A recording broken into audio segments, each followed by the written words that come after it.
All right. Hey, we're in the book of Joshua. We're gonna finish up chapter 1 today, and so as we tell these stories, and I think I mentioned it to you earlier, right? We look at Old Testament stories, and we think of them. If you're my age, you think of flannel graph stories, that were put on some little flannel graph board. Some of you may not even know what that was, and then we hear them like that, but we don't know the context of how to put them into place, and so what I want us to do is see this story, and then we're going to draw some application out of it. And I love the stories of the scriptures. They're not just made up stories. These are real lives of real people, and I want to help personalize that stuff today. But Paul said in Romans 15, when he was writing to them, he said that for whatever was written, meaning in the scriptures, and what they had was the Old Testament. And he said, for whatever was written in them was written for our instruction, so that we may have hope through endurance and through the encouragement from the scriptures. And so part of why we look at the Old Testament is that they were written for our example, that we learn things through it. And so they're not just stories that are fun to look at, David and Goliath and all of these things. They're meant for us to look at them and find ourselves in them. And so I want to help us do that with this story today. And so we're in the book of Joshua, and let me kind of set you up for where we are. We've had 3 weeks of this, but I want to set you up here. So Israel is a type of our own spiritual journey. So you remember that the nation of Israel, where we find them at their worst, so to speak, is in Egypt in bondage to sin, right? God had led them through Abraham and then all the way down to Jacob and his tribe. And so they're in the land of Canaan, which is in some sense the promised land. They just hadn't settled it yet. And then they're taken. Remember, Joseph got thrown in a pit, and they end up in the famine comes, and by God's providence of Joseph, they all end up in Egypt. And then it says that there arose another Pharaoh that did not know Joseph or his people. And then that Pharaoh thought, man, these Israelites they're getting a lot of them here. They just keep having babies. We got to do something. And so they said, let's make them slaves now, or they'll overrun us. And so for years then, the nation of Israel was in bondage. That, all through the scriptures, is a reminder of our bondage and sin. Egypt, in the economy of scripture, represents our life before Christ, enslaved to sin. And you can see that woven throughout all the scriptures. And so when they were delivered, that Red Sea was their deliverance in that sense. That was kind of their way of escape. That was their cross in a sense. The Passover happened. They were covered by the blood of Christ. And so by that virtue, that one plague of hiding themselves underneath the blood of the doorpost there, the same way we hide under the doorposts of the blood of Christ, they were delivered, right? So they crossed the Red Sea. Then that wilderness wandering, they could have inherited all the blessings that God had for them right then and there. They lacked the faith to do that. So there's wanderings that are taking place. And I don't know about you, but there's a lot of times where I think we can realize that we've wasted a lot of our spiritual journey. When we came to Christ, every spiritual blessing became ours. There was nothing for us to earn. There's no second blessing. There's no graduating class. You can be as spiritual when you first come to Christ as someone who's been with Christ for 30 years, because everything you need pertaining to life is within us. But there's testings where we learn and we grow, right? Yeah. And so that's where we are, and that's where we find ourselves. And then there is that place where we all have to come to, where we go, I want what's mine. I want the fruit of the Spirit in my life. I want every spiritual blessing that God has for me. I want that. We already have it. We just didn't know how to possess it. And the scriptures remind us that it's always about faith, right? So there's that step. So for the people of Israel, that Jordan River, which they're about to cross here where we find ourselves in Joshua, was that crossing into, by faith, going straight at the enemy, even knowing that the enemy knows you're coming, right? And they were to settle that land. And so what that is for us is us stepping into our spiritual walk, our spiritual maturity of where we ought to be spiritually speaking. If that makes sense to you, that's kind of the story that's taken place. And you and I are free. We just sometimes may not live like it. It's easy to kind of just settle into the world and kind of live the way the world lives. And I've been a student of history for forever, but there was a season when I spent a lot of time looking at the era of the Civil War and everything that went on there. And one of the things that I always found remarkable, but then I can relate to it, is that when the war was over and every slave was free, they were free to leave. It's an amazing thing of how many chose not to do that and stay where they were. They were free. They could go anywhere they wanted to go. They were given some money and an acre, and I realized there was some difficulty in that. What was promised wasn't always delivered. That's a whole nother story. But they had their emancipation. They were free. If they said, I think I'd just soon stay with that master right there for whatever reason. Maybe it was just the known was better than the unknown. Maybe it was because he wasn't all that bad. But for whatever reason, they just settled. And you think how sad that you would have you had freedom and you settled. But then I realized how often I live my own life that way, right? I mean, I can be as spiritual as I want to be. Can you? I can have all the blessings God has for me. Can you? We can, right? But sometimes we can kind of settle and it's just easier to stay here. This is going to be the story that we're going to see today in our text. So the question is, are you settling spiritually? And it's easy to do. It's easy to just take a break and go, I feel good. I'm good with where I am spiritually. That's a dangerous place to be, because when you get comfortable where you are spiritually, instead of pressing on, the world's going to squeeze you into its mold. That's what happens. The end of this story, of all of this, is that they went into the promised land and God had said, every place where your feet trod is yours. You just got to drive the enemy out. Well, we're going to see when they got in there, they didn't. And they settled and they compromised because they go, hey, we're good enough. We're in. We're sort of in. And they allowed the enemy to stay there. And what happens is they began to compromise and they began to get weak. And then they began to not follow God. They got so caught up in everything else that the whole nation went into exile. So we know that story. I just want you to understand that warning is for you and me as well. So to go to this, we're in Joshua chapter 1. Verses, the first several verses are all about God giving a charge to Joshua. All right, so I don't want to read that. I will read it. Verse 6. Be strong and courageous, for you will distribute the land I swore to your ancestors to give them an inheritance. He said, listen, he starts off saying, hey, Moses is dead. Now get up. I know it's a pity party, but come on, it's time to move on. Above all, verse 7, be strong and very courageous, to carefully observe all that I have given to you, my servant Moses commanded to you. Do not turn from it to the right or the left, so that you will have success wherever you go. Verse 8, this book of instruction must not depart from your mouth. You are to meditate on it day and night, so that you may be careful to observe everything written in it. For then you will prosper and succeed in whatever you do. Haven't I commanded you, be strong and courageous? Don't be afraid or discouraged. So here's Joshua, rookie leader. He's like, man, Moses was it. I mean, how do you follow that? He parted the Red Sea. He called down the plagues. I mean, what am I supposed to do? And he says, listen, I'm going to make you as strong as a leader as I did Moses. Only be strong and courageous, and don't turn to the right or to the left. Just trust me, start walking. So then Joshua turns around, and he gives a charge to the people. Joshua said to the Reubenites, the Gadites, the half-tribe of Manasseh. Verse 10. Then Joshua commanded the officers of the people, go through the camp and tell the people, get provisions ready for yourselves, for within 3 days you'll be crossing the Jordan to go in and take possession of the land the Lord your God gave you to inherit. We looked at that last week and saw there were 3 things that we ought to do to get ready to go. But it's time to move, right? And so that's where we left it. Now, there's a group of people, and there's 3 of them. This is where we come to today. And this is about the Reubenites and the Gadites and the half-tribe of Manasseh, and I'll explain all that to you.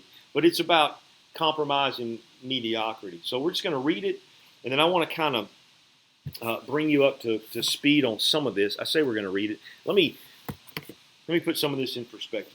So where they're about to go, this promised land, was blessed to Abraham. Track with me now, because it's just, I'm going to take you through a lineage, but I'm going to try to make it as interesting as I can. God came to Abraham. There were no Israelites.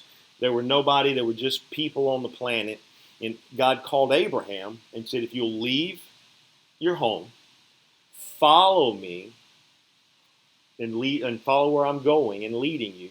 I will bless you and make your name great, and I will give you the nations, and your seed will bless them, and all nations will be blessed because of you. And in that blessing, he gave him a land and a seed and a blessing. So he said, I promise you, I'm going to give you all of this land that I'm taking you to. It's all going to be yours. I'm going to bless you in that land and with that land, and I'm going to give you a great seed. You're going to have more. By that he means children and family, and so I'm going to give you more than you can imagine. And so what happened was they decided they didn't have it for a while, a kid. How's it going to happen? Ishmael. So Sarah gets her handmaiden to have sex with Abraham. He has Ishmael, and God's like, not him. I told you he was a son of the promise. And then Isaac came along, miracle of miracles, right? And so then Isaac had two sons, Jacob and Esau. And God chose, I was telling Tam earlier, it was interesting, there's a bunch of seconds in here, and I don't want to go into that, but God chooses the second born, not the firstborn, almost all the way through this story. So the first one, Ishmael was firstborn, but Isaac is who he chose. Esau was firstborn, but Jacob who he chose. And then Jacob, when he wanted to get married, there were two women, Rachel and Leah. Rachel was gorgeous, and when he saw her, but she was the youngest. He just didn't want anything else to do with anybody else. But her father tricked him into marrying the older sister, Cow Eyes. That's what her name means in the scripture, Leah. And he was like, "What is going on?"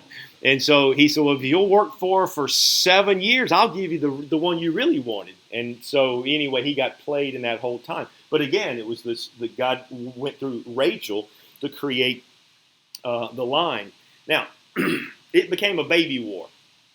So if you're tracking with me, Jacob, this is who this story is about. This is all of his people. They're called tribes now. Jacob had 12 sons. He had two wives, Leah, the one he didn't want but got, and Rachel, the one he wanted. But then Rachel couldn't have children, and so they both wanted to be seen as great in Jacob's eyes. So as crazy as this story goes, Leah says, listen, I need more kids. And so here's Zilpah, my handmaid. Take her, have babies with her, and they're just going to be like mine. And then Rachel, who couldn't have kids and saw that Leah was like really propagating going on, she said, hey, how about take Bilhah, my handmaiden, and then I'll have babies too. So he had 4 women that created these 12 tribes. Crazy story, right? So from Leah, the firstborn, his name was Reuben, which is where if you're tracking with me, we're getting ready to talk about the Reubenites. Because this is what God promised Abraham is now here. And there's so many, they can't even contain what's going on in that wilderness. And they're getting ready to cross the Jordan, and they're going to divide up the land, just like God promised to Abraham. So everything that he promised Abraham has now come to pass, and there's more people than you can shake a stick at, as my grandma used to say, right? And so Gad, who is also mentioned here, would be Reuben's half-brother, because it was the handmaiden Zilpah whom Gad had. Is this confusing to you? I hope not.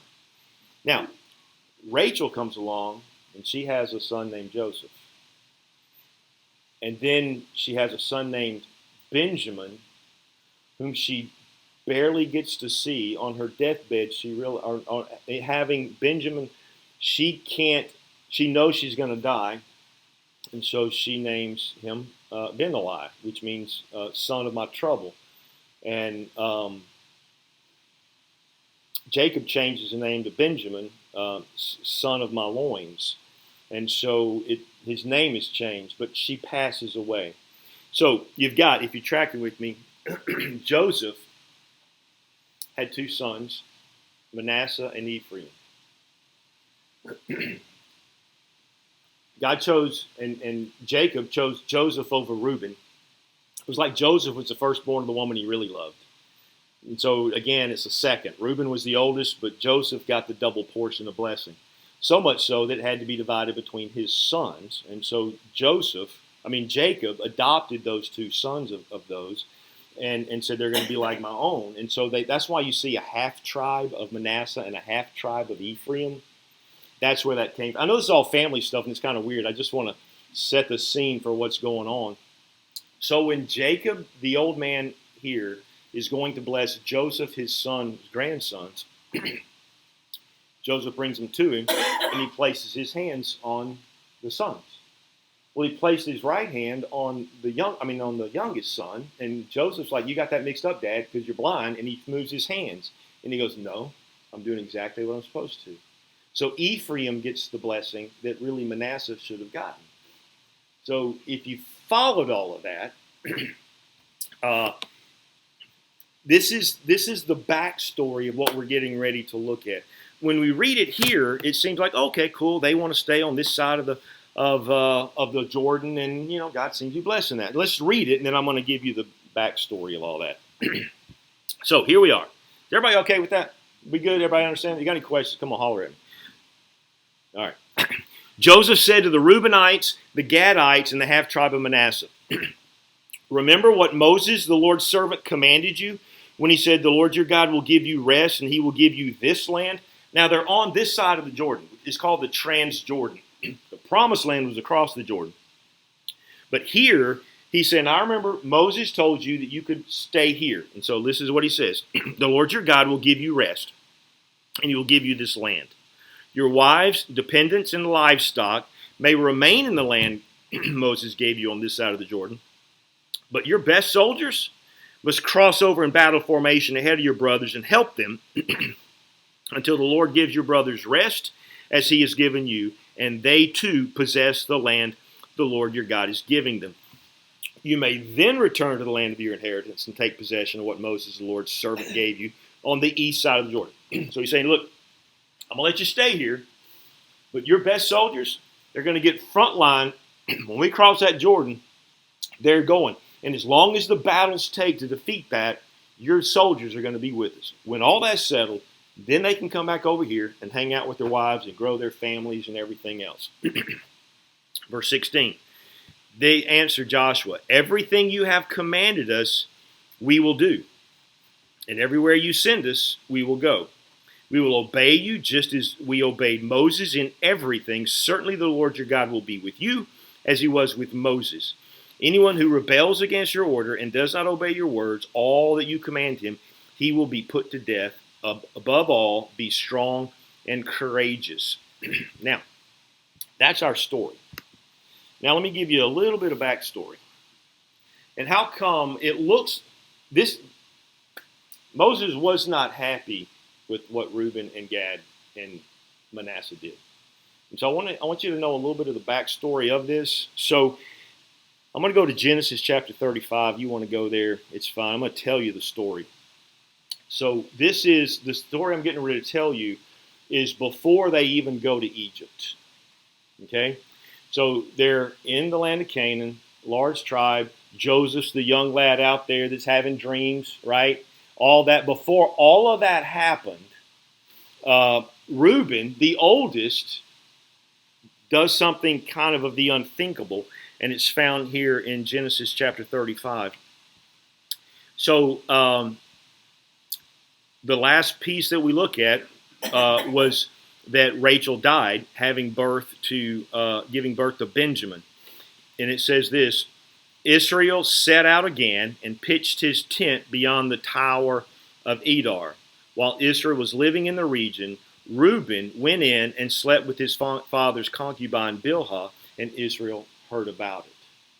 So here he's got his oldest son that takes Bilhah. Now you remember Bilhah was Rachel's handmaiden. He was of Leah. If you think Team Leah or Team Rachel, Reuben was mad at Jacob because he's on Team Leah and Joseph's on Team Rachel. And he knows that his dad loved Rachel more than he did Leah, that he couldn't get to Leah, so he went to Bilhah and had sex with her. So you got this awkward situation now, and Jacob knows about it. So Reuben sleeps with Bilhah. Now, there is some good in him. If we get to Genesis chapter 37, Joseph at this time is saying, "Hey, I had a dream, and man, the whole world's going to bow down to me, and I'm going to be somebody." Well, he's a little snotty brat, daddy's favorite. He had the cool coat. He had all, the coat of many colors. Remember the story? I don't need to tell us that story. So he's got all of that. And so his brothers go, tell you what we're going to do. We're going to kill that sucker is what we're going to do. And so they find him out alone, and they decide they're going to kill him. And Reuben has just a moment of, compassion. And so it says in verse 21, when Reuben heard that they were going to do that, he tried to save him from them. He said, let's not take his life. Reuben also said to them, don't shed blood. Only modest. Throw him into the pit of the wilderness, but don't lay a hand on him. And he was intending to rescue him from them and return him to his father. So there was that slight bit of compassion. Hey, look, don't kill him. Let's just throw him in the pit.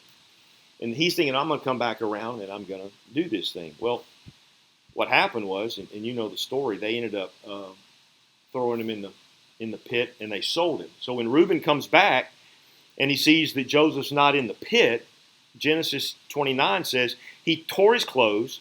He went back to his brothers and said, the boy is gone. What am I going to do? So they took Joseph's robe, slaughtered a male goat, dipped the robe in blood. They sent the long-sleeved robe to the father and said, we found this. Examine it. Is it your son's robe? So they create this big plot. Let's just throw some blood on the coat, tear it apart, tell Dad, hey, man, Joseph's dead. Brutally cruel kind of stuff.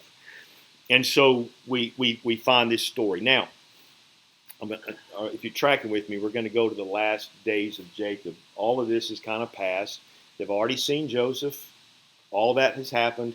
They were, and Joseph, they come to him, you remember, and because they needed to, because of the famine, and he exactly where he said he was going to be. Everybody's going to bow down. His brothers are all bowing down to him. He moves the whole family to Egypt so he can take care of them during this famine. And so Jacob's last words, found in Genesis 49, it says, then Jacob called his sons and said, so all the 12 are around him. And he said, gathers around. He said, I will tell you what will happen to you in the days to come. This is him kind of giving the blessing, a prophetic blessing. This is what he says. Come together and listen to Jacob, sons of Jacob. Listen to your father Israel. Reuben, you are my firstborn, my strength and the first fruits of my virility, excelling in prominence, excelling in power. Turbulent as water you are. What he's saying is, the word there really in the Hebrew is, you're as unstable, you're as uncontrollable as water. Like you're just a cyclone, man. You're just an accident waiting to happen. That's what that phrase means. Turbulent as water. You will not excel because you got into your father's bed and you defiled it. And then it's a strange phrase that says, he got into my bed. It's almost like under his breath, he's like, here's what's going on with you. You got into your father's bed and you defiled it. And he says, he got into my bed. It's almost like he's trying to imagine, how could a son do that a son do it to his own father? Now, we're not done yet. I want to take us to Numbers chapter 32. I'm going to bypass a couple of things. I'm trying to make our story quick. Are you everybody tracking with me here? I feel like I'm like this. Woo! All right.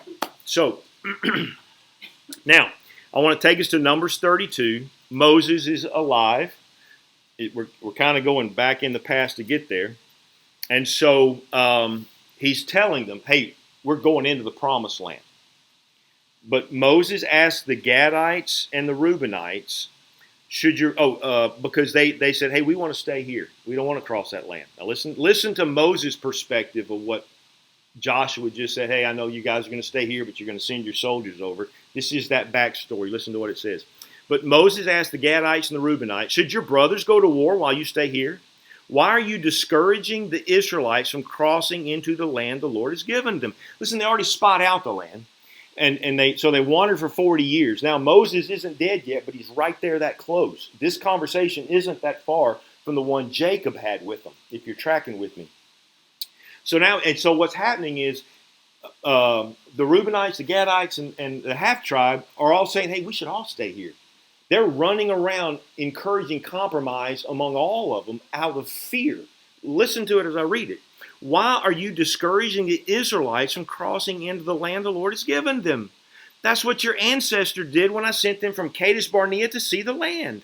You're just like your ancestors. You don't have any more faith than they did. And God has been faithful to us for these 40 years in this wilderness. You didn't have to change your clothes. You didn't have to worry about food. You didn't have to worry about water. And still, you've seen God in his glory, and you're afraid to go over there. It says, after they went up as far as Eshcol Valley and saw the land, they discouraged the Israelites from entering the land the Lord had given to them. So the Lord's anger burned that day, and he swore on an oath, because they did not remain loyal to me. None of the men 20 years or older who come up from Egypt will see the land I swore to give Abraham, Isaac, and Jacob. None except Caleb, son of Jephunneh the Kenizzite, and Joshua the son of Nun, because they did remain loyal to me. The Lord's anger burned against Israel, and he made them wander in the wilderness for 40 years until the whole generation was dead.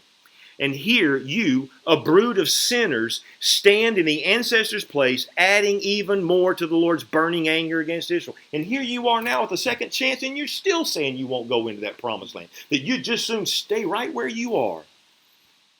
He says, if you turn back from following him, he will once again leave this people in the wilderness, and he's going to destroy all of them. Moses wasn't real happy on that day, right? And so that's the issue. And I think it's important for you and me to understand that that's kind of where we can be as well, right? I mean, we've had our conversion. We've come to Christ.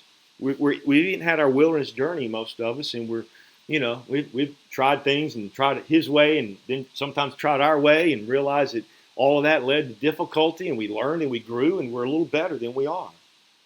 But just like them, we can sometimes get to a place where we go, I think I'm good enough. Listen, if you and me ever get to the place where we think we're good enough spiritually, isn't that right? That's when we're in trouble. And I'm just telling you, if it happened to them, it can happen to us. And so my warning is, out of this scripture, is that, hey, it's always too early to settle for good enough. Right? I mean, if I got a point for you, that's it. It's always too early to celebrate and just settle in good enough. Listen, I'm not as old as some of you in here, but I'm getting to be an old man. And what I'm realizing is I can identify with Caleb in a lot of ways. Now, listen, I can identify with these scoundrels too, because I'm no better than them. I mean, I know it's like not to follow the Lord, even though I know what I should do, and just go, today I don't feel like it. Today I think I want to do something different. But also know that that's just totally destructive. When Paul tells the Romans, don't be conformed to this world, but be transformed by the renewing of your mind, he's saying, listen, don't allow the world to squeeze you into its mold, right? That's what that means. It's a passive participle. Did I just wow you with my Greek grammar there? It's a passive participle, which means they didn't actively choose to be conformed to the world. They just settled. And so what happens when you settle, then someone is going to make decisions for you. And if you're not proactive spiritually, the world will give you that substitute. And so you settle. And that's what happens. So these tribes have been compromised. And they have settled, right? And that's what happens. We're going to see it was a great demise on their life. We're not done with their story yet. I just want you to understand that you and me can't afford to let this world squeeze us into its mold. I know it's tired of fighting, doesn't it? I mean, man, it just feels like everywhere you turn, it's just like evil and wickedness everywhere. And everybody's trying to make us compromise. And everybody wants us to think that up is down and down is up. And it's just crazy out there. And so we have to decide, are we just going to give in because we're tired and go, okay, well, sure, let's just do that. I can tell you, not from a spiritual perspective, but we can see what happened when the country of Germany decided to do that, when it got tough on them. And they knew morality. And they watched a whole host of Jewish people go to slaughterhouses because they just settled. And I'm just telling you, there's a time and a place we as Christ followers, we have to take a stand and go, no, as for me and my house, we're serving the Lord. And so, listen, we can't afford to settle. And by that, I don't know what that plays out in your world. I know it ought to play out in maybe where we go and what we look at, the ear gate, the eye gate, mouth, right? All of those senses, that we should be careful that all of those are trained on the Lord, right? And that we should be like the scriptures, where in how David, said that I will not defile myself with these things. And I will not let my eyes look on that which displeases you, right? And that's kind of how we have to go. So the second thing I would say is by faith, we pursue the spiritual blessings. Here's what they knew, and I think they forgot. God had told them that every place your foot is, you got no worries. I'm giving it to you. It was a promise. It was a promise. It wasn't like it was in question. And I'll tell you something that's true as well. Anybody could have knocked down Goliath. David wasn't special because he knew how to sling a sling. David was special because he knew what God had promised, that man doesn't have a right to defile the God Most High and the God in whom this army serves. Why would you not go against him? He's taunting the living God. David knew one thing. God was going to give him the victory. It wasn't about his own power. It was about God. And so you and me, we can be as spiritual as we want to be. We can do that. It's our choice. God will, he's already, did he not say he has blessed you with every spiritual blessing in the heavenly place?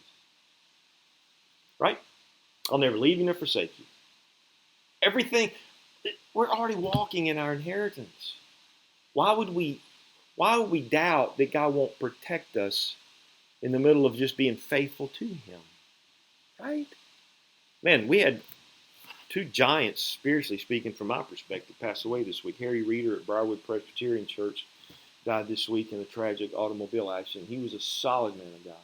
Had to follow in the footsteps of Frank Barker. Who would want that? It would be like Joshua following the steps of Moses, my opinion. Frank Barker was one of the greatest pastors I've ever had the privilege of knowing and met. And Harry Reeder had to come along and do that. And then Tim Keller, a prolific pastor. And it was ironic. I read a statement in one of his books a while back, and then he passed away this week too from cancer, like his third time with cancer. But he says this. He said, the only thing that death can do to us as Christ followers is make our life infinitely better. And you think, yeah, I mean, that's where he is today. If you kept up with Tim Keller, he was like, look, I'm done with the treatment. I appreciate it. I love all you guys. I'm going home, right? I mean, and so he did. And, man, you just think about that, and you go, there's a man who said, I'm not compromising. Death has no hold on me. And so I hear that, and I think about this story here, and I just wanted to encourage us with it. And so those are really the two things I wanted to share with us. Don't settle. Man, the day we do and compromise, evil's going to result. And let's just, by faith, let's just be faithful. Let's just step. Look, I don't know what's going to happen to us. There's probably going to come a time when we're going to say white is black and black is white, or up is down and down is up. Somebody's going to go, yeah, we're going to kill you for that. That could happen. Right? I mean, there's no doubt. We see it brewing now. People getting beat up and everything for this stuff. I'm just telling you, it's always too soon to do that. Let me read one more passage to you so that we kind of come full circle with this whole story. In 1 Chronicles chapter 5. So now we're already now to the king. So they've settled the land. They've had a king. Kingdom was divided, right? And so we're in the Chronicles. Listen to this. These were the sons of Reuben, the firstborn of Israel. He was the firstborn, but his birthright was given to the sons of Joseph, sons of Israel. Because Reuben defiled his father's bed, he is not listed in the genealogy according to the birthright. Although Judah became strong among his brothers and a ruler came from him, the birthright was given to Joseph. Now, we come down to here. Let me get to it. The descendants of the half-tribe of Manasseh settled in the land from Bashan to Baal-Hermon. This is Sinnar or Mount Hermon. There were numerous. There were heads of the ancestral families, and he lists all of these names. And then he says this, and this is about the Gadites and the Reubenites and the half-tribe. But they were unfaithful to the God of their ancestors. So they did go in, and they did help them clean out that land. And then they went back to where they were. And here's how their life ended. That they were unfaithful to the God of their ancestors. They prostituted themselves with the gods of the nations. That's what happens when you quit pressing forward. You quit pressing forward, the world squeezes you into its mold. The people who decided to stay on this side of the Jordan River, this is what happened to them. So the God of Israel roused the spirit of King Pul of Assyria, and he took the Reubenites, the Gadites, and the half-tribe of Manasseh into exile. He took them to Halah, Harbor, Hara, and Gazan's river, where they are until today. Where are they? In bondage. Right back where they started. For one reason. They chose to settle, and they lacked the faith to keep going. And so, man, I didn't tell that story as best it could be told, but what a story. And what a reminder to you and me that come on, man, it's always, don't quit on us, right? Let's don't quit. Let's be faithful. Let's just do that. And let's step. It's going to be uncomfortable. Let's just step anyway. Because the God who serves, or we serve, is a faithful God. So I ain't quitting. I'm going to say like Joshua, hey, this is for me and my house, we're serving the Lord. And so I hope that's you too. I got a lot of reasons to praise the Lord.